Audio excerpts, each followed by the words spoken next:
पे भी चश्मे करम में मेरे आका करना। बिस्मिल्लाहिर्रहमानिर्रहीम अल्हम्दुलिल्लाहि रब्बिल आलमीन वस्सलातु वस्सलामु अला सय्यिदिल अंबिया वल मुरसलीन। खालिक लम यज़ल ज़ात के लिए तमाम हम्दें, तमाम तारीफ़ें, तमाम सनाएं और उसके प्यारे महबूब हज़रत मुहम्मद मुस्तफ़ा सल्लल्लाहु अलैहि वालिहि वसल्लम की बारगाह बेकस पनाह के अंदर हदिया दरूद व सलाम अर्ज़ करने के बाद आज का हमारा ख़ास मौजू कि हम पर नमाज तो फ़र्ज़ है, हम पढ़ते भी हैं, लेकिन उस नमाज के अंदर खुजू खुजू और दिल लगी पैदा क्यों नहीं हो रही, और किस अंदाज क्या तरीका इस्तेमाल करें और क्या करें कि हमारी नमाजें अच्छी हो जाएं, हमारी नमाजों के अंदर खुजू और खुजू आ जाए, दिल लगी आ जाए। तो उसके लिए मैं सबसे पहले कुरान मजीद फुरकान हमीद की तरफ इस्तिफादा करने जा रहा हूँ। अल्लाह तबारक व तआला जल्ल जलालहू ने अपनी लारैब किताब के अंदर इरशाद फरमाया, कद अफलहल मुमिनून, तहकीक मोमिनीन फलाह पा गए। फिर उनकी मुख्तलिफ सिफतें बयान की। चलें इधर रुक कर एक बात मैं अर्ज कर देता हूँ। हर इंसान ये सोचता है कि मैं फलाह पा जाऊं, मैं कामयाब हो जाऊं। रब करीम ने अपने प्यारे महबूब सल्लल्लाहु अलैहि वसल्लम के गुलामों को भी फलाह पाने के तरीके अपनी लारैब किताब के अंदर इरशाद फरमाए हैं।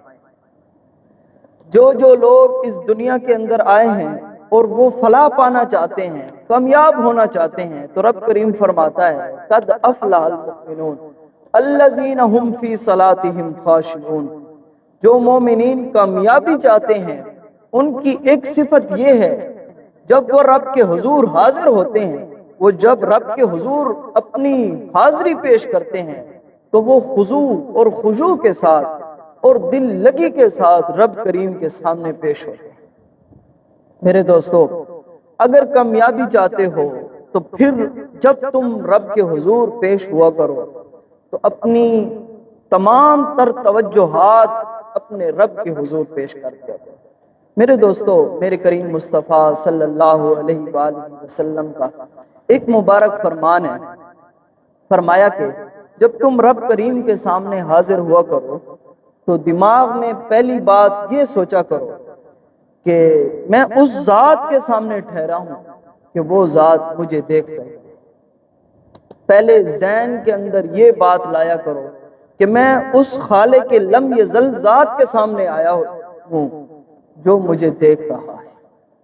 जब आपके ज़हन के अंदर ये बात होगी तो आपकी नमाज के अंदर खुजू और खुशू आ जाए। फिर दूसरा नुस्खा ये भी मैं अर्ज़ करता चलूँ कि नमाज के अंदर खुजू और खुशू के लिए एक बात ये भी ज़रूरी है कि आप हर नमाज के लिए ताज़ा वज़ू करें और अच्छे कपड़े पहने।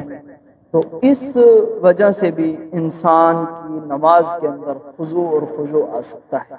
और फिर तीसरी बात यह है कि जब आप नमाज पढ़ रहे हों, जो अल्फाज आप ज़ुबान से अदा कर रहे हों, आप तसव्वुर में ये बात लाएं कि मैं खालिक लम यज़ल ज़ात के सामने ठहरा हूँ, उस करीम रब के सामने ठहरा हूँ जो तमाम जहानों का मालिक है।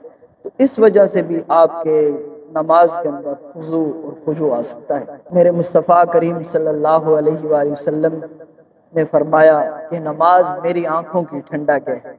ये तसव्वुर अगर आपने ज़हन के अंदर लाओगे कि नमाज मुस्तफ़ा करीम सल्लल्लाहु अलैहि वसल्लम की आंखों की ठंडक है, तो फिर आपकी नमाज जो है उसके अंदर खुजू और खुजू आ जाए। इसलिए कि जो भी मुस्तफ़ा करीम सल्लल्लाहु अलैहि वसल्लम की आंखों को ठंडक पहुंचाना चाहता है, उसे चाहिए कि वो नमाज के अंदर खुजू और खुजू के साथ और दिल लगी के साथ नमाज को अदा करे। अल्लाह ताला से दुआ है कि अल्लाह ताला हमें सही तरीके से नमाज पढ़ने की तौफीक अता फरमाए, हमारी नमाजों के अंदर खुजू और खुशू शामिल हाल फरमाए اور اپنے کرم سے مالا مال فرمائے۔ وآخر دعوایا ان الحمدللہ رب العالمین۔